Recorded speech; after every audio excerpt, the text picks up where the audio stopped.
making the report available. When that is possible, I'm have it available as soon as it can. For that to happen, but we will do it in line with the way in which the proper conduct of government is carried out. I think he understands that really, and I think his questions ought to reflect that.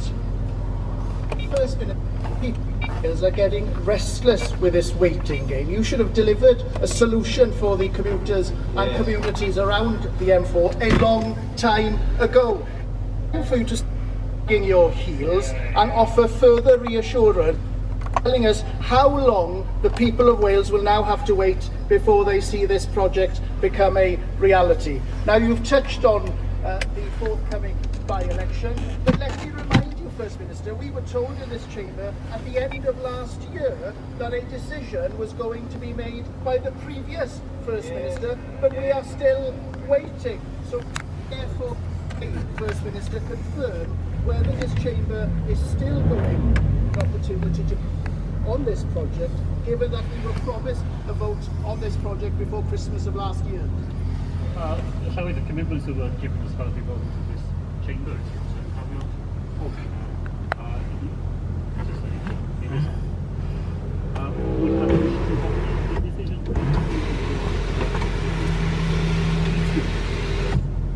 The proper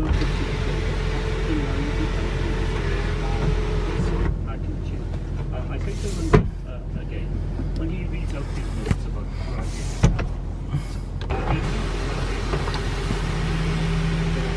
circumstances in that by-election and also the by-election itself.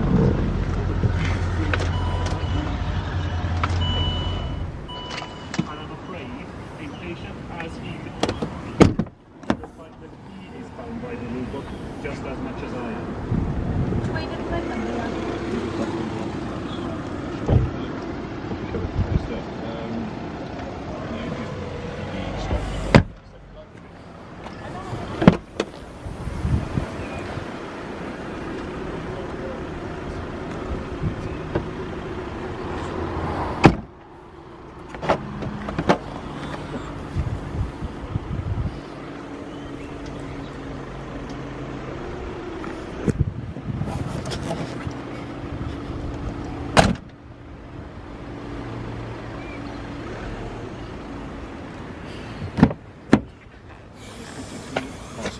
In Wales, and that's of course after 2 decades of devolved Labour government and 2 falling life expectancies.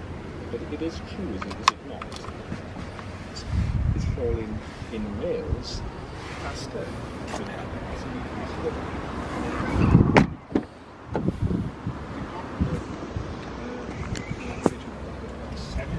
Let's tell out what it actually means. The chances today this referred to in Wales, living to the age of 90 are significantly lower than they are in Europe.